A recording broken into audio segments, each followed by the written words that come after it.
इश्करण, मैं आपसे कानूनी पहलू को समझना चाहूंगी। क्राइम हुआ महाराष्ट्र में, एफआईआर दर्ज हुई बिहार में, केंद्र सरकार ने बिहार सरकार की सिफारिश पर सीबीआई जांच की जिसे कहा जाए कि करने की आदेश दे दिया है। महाराष्ट्र सरकार कहाँ है, इसको आप कैसे देखते हैं पूरे मामले को? देखिए, मैं तो जब ये बात इतनी चर्चा में भी नहीं थी, 9 जुलाई से कह रहा हूं और सार्वजनिक कह रहा हूं सोशल मीडिया पे और मीडिया पे कि ये केस सीबीआई को जाना चाहिए। इसके हाँ। 2-3 मुख्य कारण है।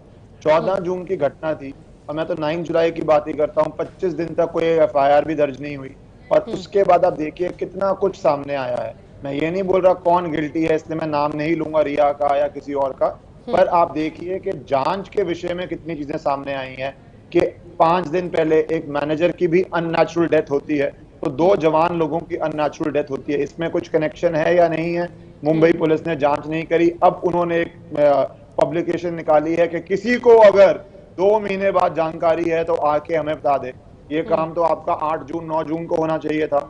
उसके बाद बहुत सारे वर्जन आ रहे हैं कि जब शरीर पंखे के साथ था उसको उतारा किस, 3-4 वर्जन आ चुके हैं कि उतारा किसने। कोई एक बंदे का ये भी वर्जन नहीं आ रहा इतनी बेसिक बात पे कि उतारा किसने। मुंबई पुलिस ने उस पर भी इंटेरोगेशन नहीं करी। उसके बाद ये सामने आया है, परिवार ने लिखा है कि बैंक अकाउंट से इतना पैसा गया। ये तो एक डॉक्यूमेंट्री चीज है, ये भी आपने नहीं की। भंडारी जी, सबसे बड़ी भंडारी जी, सबसे एक बोलूंगा मैं, एक बात और मुझे बोलने दीजिए, उसके बाद आपका सवाल लेता हूँ जी। कि आपके पास एक प्री एग्जिस्टिंग कंप्लेंट थी फरवरी की लिखित में। ये तो आप सब जानते हैं, आप इतने सालों से पत्रकारिता कर रहे हैं कि अगर प्री एग्जिस्टिंग कंप्लेंट हो तो वो तो कोई कॉन्स्पिरेसी नहीं होती, वो आफ्टर द इवेंट नहीं है। नहीं, वो तो मुंबई पुलिस के डीसीपी खंडन कर रहे हैं इश्करण जी। वो तो खंडन किया जा रहा है, कहा जा रहा है कि व्हाट्सएप के जरिए उनके जीजा ने कहा था और मौखिक कंप्लेंट हमने उनसे कहा था रिटन में दे दे, पर उन्होंने कोई कंप्लेंट नहीं दी, ये उन्होंने कहा है। राजकिशोर, अब आप अपना सवाल इस पे जवाब ले लेते हैं। भंडारी जी कुछ कहना चाहेंगे, क्योंकि जो मुद्दा आप बना रहे हैं, जो पॉइंट आप बना रहे हैं, उसको मुंबई पुलिस खारिज कर चुकी है, तो उसके बाद मुंबई पुलिस तो खारिज करेगी। उनको अपना बचाव करना है कि उन्होंने इसमें इन्वेस्टिगेशन को वॉचअप किया है, ये तो एक स्वाभाविक बात है इसमें कोई, और वो कोर्ट में दिख भी जाएगा। दूसरी बात कि ये कहना कि लिखित में कंप्लेंट नहीं थी तो उनको सीआरपीसी पढ़ना चाहिए। अगर आपको पुलिस स्टेशन, और ये तो मैं सेक्शन पढ़ रहा हूँ, कोई जजमेंट नहीं पढ़ रहा, कोई इंटरप्रिटेशन नहीं दे रहा, सेक्शन के शब्द है कि अगर आप थाने जाके ओरल कंप्लेंट भी देते हैं तो वो अफसर का काम है to reduce it into writing, जिसको हम बोलते हैं। क्योंकि हमारे देश में बहुत लोग हैं जो लिख भी नहीं सकते हैं, आज भी हैं गांव में जो लिख नहीं सकते हैं, शहर में भी हैं। तो और ये तो पहले से बात है, इसमें जजमेंट भी नहीं दे रहा। तो जब एक आईपीएस ऑफिसर ने आपको व्हाट्सएप कंप्लेंट किया और उसमें शब्द क्या थे, लाइफ इज एट थ्रेट, और उसके बाद 14 जून को वो लाइफ चली जाती है।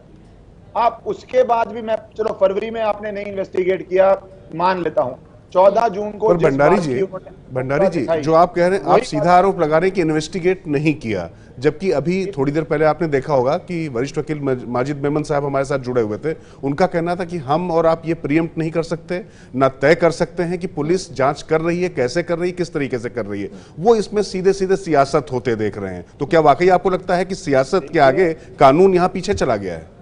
नहीं, सियासत का उनका बात को मैं फिर भी मानता। अगर 14 जून की घटना हुई और कोई 15 जून को बोलता कि ये सीबीआई को दे दो या बिहार को दे दो, जब लोगों ने 50 दिन देख लिया है और जनता ने भी देख लिया है, ये कोई नेता नहीं बोल, नेता तो बहुत बाद में आके बोले हैं। जो लोग इस केस को स्टडी कर रहे थे, फैंस थे, वो पहले दिन से बोल रहे हैं कि इसके अंदर कुछ नहीं हो रहा, और अब तो साफ दिख रहा है। ये बातें सियासत की तो पिछले 5-10 दिन से आई हैं, उससे पहले क्या हो रहा था इस केस के अंदर। और अब बिहार में एक एफआईआर दर्ज है, सीबीआई ने उस एफआईआर को टेक ओवर कर लिया है। जो आप लीगल बात पूछ रहे हैं उस पर मुझे लगता है मुंबई पुलिस तो साफ दिख रहा है कि इसको अपोज करेगी।